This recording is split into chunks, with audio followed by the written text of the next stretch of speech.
तो अब हम बात करेंगे ऑस्टियोआर्थराइटिस के बारे में।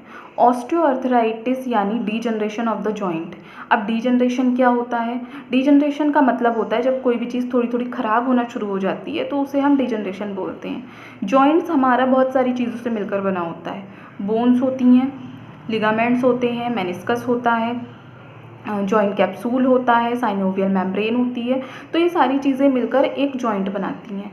अब किसी वजह से ये सारे स्ट्रक्चर या किसी एक स्ट्रक्चर में कोई भी दिक्कत आना शुरू हो जाती है तो उसे हम बोलते हैं कि डीजनरेशन होना शुरू हो गया है। ठीक है, इसे हम बोलते हैं कि डीजनरेटिव जॉइंट डिजीज़ है। ये हमारे नी को और हिप जॉइंट को सबसे ज़्यादा इन्वॉल्व करती है। ठीक है, नी जॉइंट यानी नी का जो पेन होता है, घुटनों का दर्द सबसे ज़्यादा होता है इसमें। अब क्या दिक्कत हो सकती है, किस वजह से हो सकता है ये? तो सबसे पहले तो हो सकता है आपको कोई फ्रैक्चर हुआ हो उस जगह पे। ठीक है, फ्रैक्चर हुआ है तो बाद में जाकर आपको वो जो ऑस्टियोआर्थराइटिस की दिक्कत है वो हो सकती है। या फिर आपका वेट बहुत ज़्यादा है। ठीक है, मेनली फीमेल्स में होता है, वेट बहुत ज़्यादा होता है तो आपको सारा प्रेशर घुटनों पे पड़ता है तो घुटने उस चीज़ को बर्दाश्त नहीं कर पाते और वो डिफ़ॉर्म होना शुरू हो जाते हैं। डिफ़ॉर्म यानी डिफ़ॉर्मिटी हो जाती है और डीजनरेशन होना शुरू हो जाता है, पेन होता है, स्वेलिंग होती है।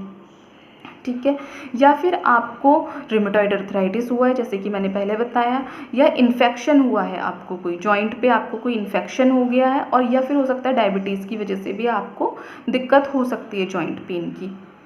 ठीक है, अब क्या क्या सिम्टम्स हमें देखने को मिलते हैं इसमें? पेन भी, ठीक है, पेन, स्वेलिंग, स्टिफनेस, डिफॉर्मिटी, ये सारी चीज़ें आपको देखने को मिलती हैं नी जॉइंट पे।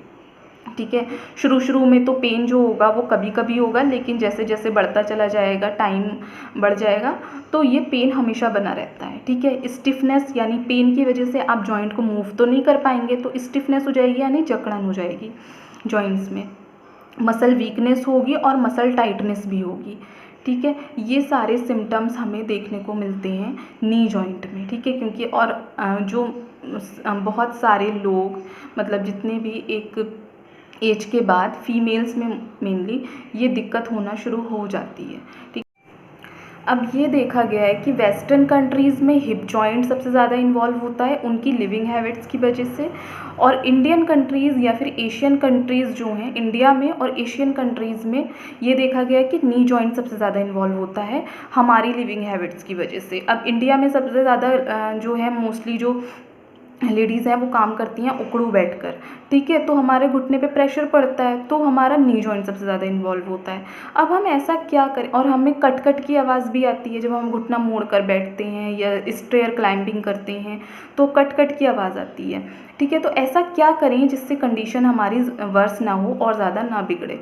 तो कुछ चीज़ों का हमें ध्यान रखना पड़ेगा। हमें उकड़ू नहीं बैठना है, ठीक है, घुटना मोड़ कर नहीं बैठना है, ज़्यादा स्टेयर क्लाइंबिंग नहीं करनी, यानी ज़्यादा सीढ़ियाँ चढ़ना उतरना नहीं करना है, बहुत ज़्यादा हैवी वेट नहीं उठाना है।